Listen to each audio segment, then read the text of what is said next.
ವಿಸ್ತಾರವಾಗಿ ಗಮನವನ್ನ ಔಸಲಿ ಸೆಳೆದಂತ ಸಂದರ್ಭದಲ್ಲಿ ಮಾನ್ಯ ಗೃಹ ಸಚಿವರು ಕೊಟ್ಟಂತ ಉತ್ತರ ನಾವೆಲ್ಲ ಬಹಳ ನಿರೀಕ್ಷೆ ಇಟ್ಕೊಂಡಿದ್ದು.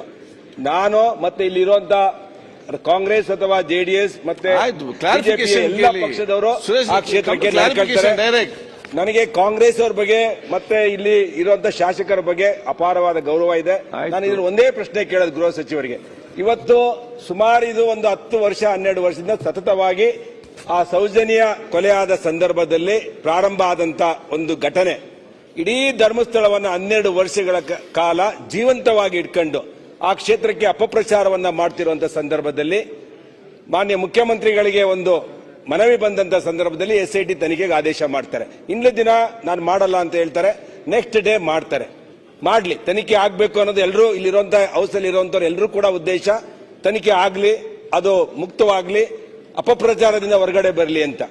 ಆದರೆ ತನಿಖೆ ಮಾಡಿದಂತ ಕಾಂಗ್ರೆಸ್ ಸರ್ಕಾರ ಮಾನ್ಯ ಸಿದ್ದರಾಮಯ್ಯ ತಗೊಂಡಿರುವಂತ ನಿರ್ಧಾರ ಸರಿ ಇರಬಹುದು. ಆದರೆ ಈ ಸರ್ಕಾರಕ್ಕೆ ಇವತ್ತು ಸರ್ಕಾರದಲ್ಲಿ ಇವತ್ತು ಎಷ್ಟು ಸೂಕ್ಷ್ಮ ಆಗಿದೆ ಅಂತೇಳಿ ಮಾನ್ಯ ಹೋಮ್ ಮಿನಿಸ್ಟರ್ ಹೇಳಿದ್ರು. ಆದರೆ ಆ ರಿಪೋರ್ಟ್ ನ ಮಧ್ಯಂತರ ವರದಿಯನ್ನ ಕೊಡ್ತಾರೆ ಅಂತ ಅನ್ಕೊಂಡಿದ್ದು. ಅದರಲ್ಲಿ ಏನಂತ ಹೇಳಿದ್ರು ಮಾನ್ಯ ಗೃಹ ಸಚಿವರು, ಅದು ಲ್ಯಾಟ್ರಲ್ ಸಾಯಿಲ್, ಅದು ಮೂಳೆನೇ ತಿಂದ್ಬಿಟ್ಟಿದೆ. ಎಲ್ಲಾದ್ರೂ ಪ್ರಪಂಚದಲ್ಲಿ 20 ವರ್ಷ ಊತಿದ್ರು ಕೂಡ ಸ್ಕೆಲಿಟನ್ಗಳು ಸಿಗ್ತವೆ. ಆದ್ರೆ ಮೂಳೆನೆ ಎಲ್ಲ ತಿಂದ್ಬಿಟ್ಟಿದೆ, ಮಣ್ಣಿನ ಪರೀಕ್ಷೆ ಮಾಡ್ತೀನಿ. ಜನಕ್ಕೆ ಏನ್ ಸಂದೇಶ ಹೋಗುತ್ತಿದ್ರಲ್ಲಿ? ಅವ್ರೇನೋ ಅಧಿಕಾರಿಗಳು, ಪೊಲೀಸ್ ಆಫೀಸರ್ಸ್ಗಳು, ಅಲ್ಲಿ ಇರುವಂತ ಆಫೀಸರ್ಸ್ಗಳು ಬಹಳ ಬುದ್ಧಿವಂತರಿದ್ದಾರೆ. ಆದರೆ ಪೊಲೀಸರು ಇವತ್ತು ಸರ್ಕಾರದಲ್ಲಿ ಸಿಗಾಕೊಂಡ್ಬಿಟ್ಟು ಒಂದು ಸ್ಪಷ್ಟವಾಗಿ ಮತ್ತೆ ಪ್ರಾಮಾಣಿಕವಾಗಿ ಕೊಡುವಂತದ್ದು ಆಗ್ಬೇಕಾಯ್ತು. ನಾನು ಹೋಮ್ ಮಿನಿಸ್ಟರ್ಗೆ ಹೇಳೋದು ಇಷ್ಟೇ, ಅಂತ ಆತ್ಮಸಾಕ್ಷಿ ಅನ್ನೋದು ಎಲ್ಲಾ ವ್ಯಕ್ತಿಗಳಿಗೂ ಇರುತ್ತೆ. ಈ ಘಟನೆಯಲ್ಲಿ ಹೋಮ್ ಮಿನಿಸ್ಟರ್ ಆತ್ಮಸಾಕ್ಷಿಯಾಗಿ ಹೇಳಬೇಕು. ಯಾಕೆಂದ್ರೆ ಈ ಘಟನೆಯಿಂದ ಇಡೀ ಧರ್ಮಸ್ಥಳಕ್ಕೆ ಇವತ್ತು SIT ತನಿಖೆ ಆದ್ಮೇಲೆ ಇಂಟರ್ನ್ಯಾಷನಲ್ ಮೀಡಿಯಾದವರು, ನ್ಯಾಷನಲ್ ಮೀಡಿಯಾದವರು ಎವ್ರಿ ಡೇ ಇದ್ರ ಬಗ್ಗೆ ಪ್ರಚಾರ ಮಾಡ್ತಿದ್ದಾರೆ. ಆಮೇಲೆ ಯಾರೋ ಒಬ್ಬ ವ್ಯಕ್ತಿ ಇವತ್ತು ಯಾವ ರೀತಿ ಷಡ್ಯಂತ್ರ ಆಗಿದೆ ಅಂದ್ರೆ, ಯಾರೇ ಹೇಳಿದ್ರು ಈ ಕ್ಷೇತ್ರದ ವಿರುದ್ಧ ಯಾರೇ ಬಂದು ಹೇಳಿದ್ರು ದೂರು ಸ್ವೀಕರಿಸುವ ಓಪನ್ ಡೋರ್ ನೀತಿಯ ಹಿಂದೆ ಯಾವ ರಾಜಕೀಯ ಲಾಭದ ಯೋಜನೆ ಇದೆ? ಇದನ್ನ ಕ್ಲಾರಿಫೈ ಮಾಡಬೇಕು ಹೋಮ್ ಮಿನಿಸ್ಟರ್. ದೂರು ನೀಡುವವರ ಪ್ರಾಮಾಣಿಕತೆ ಮತ್ತು ಹೇಳಿಕೆಯನ್ನು ಪ್ರಾಥಮಿಕವಾಗಿ ಪರಿಶೀಲನೆ ಮಾಡದೆ ಹೇಗೆ ಸ್ವೀಕರಿಸಿದ್ರು ಇವರು? ಎರಡನೇದು. ಇನ್ನೊಂದು ಮೂರನೇದು, ಮಾನ್ಯ ಸಭಾಧ್ಯಕ್ಷರೇ, ಧರ್ಮಸ್ಥಳದ ಭಕ್ತರ ಭಾವನೆಗಳಿಗೆ ಘಾಸಿಯಾಗದಂತೆ ಯಾವ ಕ್ರಮಗಳನ್ನು ತೆಗೆದುಕೊಂಡಿದ್ದಾರೆ ಸರ್ಕಾರ? ಯಾವುದೇ ಆಧಾರಗಳು ಇಲ್ಲದೇ ಇದ್ದರೂ ರಾಷ್ಟ್ರೀಯ ಅಂತಾರಾಷ್ಟ್ರೀಯ ಸುದ್ದಿವಾಹಿನಿಗಳಲ್ಲಿ ಧರ್ಮಸ್ಥಳದ ಬಗ್ಗೆ ಕಪೋಲ ಕಲ್ಪಿತ ಸುದ್ದಿಯನ್ನು ಬಿತ್ತರಿಸುತ್ತಿರುವ ಷಡ್ಯಂತ್ರದ ಭಾಗವಲ್ಲವೇ?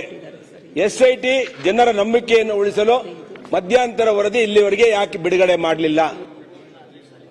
ಮತ್ತೆ SIT ರಚಿಸಲು ಒತ್ತಡ ಹೇರಿದವರು ಪತ್ರಿಕೆಗಳನ್ನು ನಾವು ನೋಡಿದ್ದೇವೆ. ಎಡಪಂಥೀಯರ, ಕಮ್ಯುನಿಸ್ಟರ, ಜಿಹಾದಿಗಳ ಅಥವಾ ನಿಮ್ಮ ಸರ್ಕಾರದ ಒಳಗಿನ ಹಿಂದೂ ವಿರೋಧಿ ನಾಸ್ತಿಕರ? ಇದನ್ನು ಕೂಡ ಕ್ಲಾರಿಫೈ ಮಾಡಬೇಕು ಸರ್ಕಾರ. ಬಹಳ ಮುಖ್ಯವಾಗಿ ಹೇಳಬೇಕು ಅಂದ್ರೆ ಮಾನ್ಯ ಸಭಾಧ್ಯಕ್ಷರೇ, ಒಬ್ಬ ಮುಸ್ಲಿಂ ಯೂಟ್ಯೂಬರ್ ಜೊತೆಗೆ ಹಲವು ಹಿಂದೂ ವಿರೋಧಿ ಯೂಟ್ಯೂಬ್ಗಳು SIT ತನಿಖೆಯ ಕುರಿತು ನಿರಂತರವಾಗಿ ನಿಖರ ಮಾಹಿತಿ ನೀಡುವ ವಿಡಿಯೋಗಳ ಸತ್ಯಾಸತ್ಯತೆ ಏನು? ಇದನ್ನ ಕ್ಲಾರಿಫೈ ಮಾಡಬೇಕು ಹೋಮ್ ಮಿನಿಸ್ಟರ್. SIT ಯಾವುದೇ ಅಧಿಕೃತ ಮಾಹಿತಿ ನೀಡದೆ ಸುಳ್ಳು ಸುದ್ದಿ ಹರಡುತ್ತಿರುವವರ ಸೋ ಕಾಲ್ಡ್ ಯೂಟ್ಯೂಬರ್ಗಳ ಮೇಲೆ SIT ಏನು ಕ್ರಮ ತೆಗೆದುಕೊಂಡಿದೆ?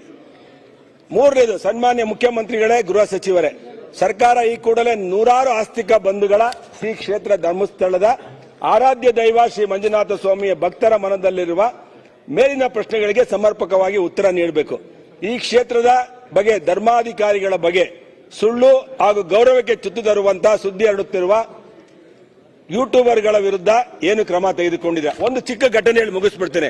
ಮೊನ್ನೆ 13ನೇ ತಾರೀಕು ಮಾನ್ಯ ಸಭಾಧ್ಯಕ್ಷರೇ, ಒಬ್ಬ ಹಿಂದೂ ಜಾಗರಣಿಕ ವೇದಿಕೆಯವನು, ಇಲ್ಲಿ ನಮ್ಮ ಜಯಚಂದ್ರ ಇದ್ದಾರಲ್ಲ ಶಾಸಕರು, ಅವ್ರ ಬಗ್ಗೆ ಒಂದು ಪೋಸ್ಟ್ ಹಾಕ್ತಾನೆ.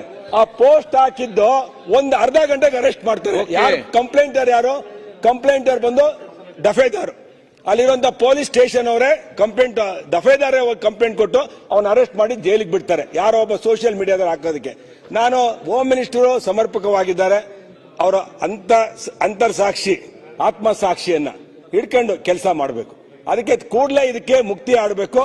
ಇದನ್ನ ತಿಂಗಳಗಟ್ಟಲೆ ತನಿಖೆ ಮಾಡ್ತೀನಿ, ನಾನು ಎನ್ಕ್ವೈರಿ ಮಾಡ್ತೀನಿ, ಇದೆಲ್ಲ ಬಿಟ್ಟು ಈಗ ಗೊತ್ತಾಗಿದೆ, ಸತ್ಯಾಸತ್ಯತೆ ಗೊತ್ತಾಗಿದೆ, ಇದನ್ನ ಅಂತ್ಯ ಆಡಬೇಕು ಇನ್ನೊಂದು ತಿಂಗಳೊಳಗಡೆ ಅಂತೇಳಿ ನಮ್ಮ ಮನವಿ. ಮತ್ತೆ ಆ ಯೂಟ್ಯೂಬರ್ಗಳನ್ನ ಬಂಧಿಸಬೇಕು, ಇದು ನಮ್ಮ ಆಗ್ರಹ. ಸಭಾಧ್ಯಕ್ಷರೇ, ತಮಗೆ ನಮ್ಮ ನಿಯಮಾವಳಿಗಳನ್ನು ನಾವೇ ಕ್ಷಣ ಕ್ಷಣದ ಸುದ್ದಿಗಳಿಗಾಗಿ ಫ್ರೀಡಂ ಟಿವಿ ಸಬ್ಸ್ಕ್ರೈಬ್ ಮಾಡಿ, ಲೈಕ್ ಮಾಡಿ ಹಾಗೂ ಫಾಲೋ ಮಾಡಿ.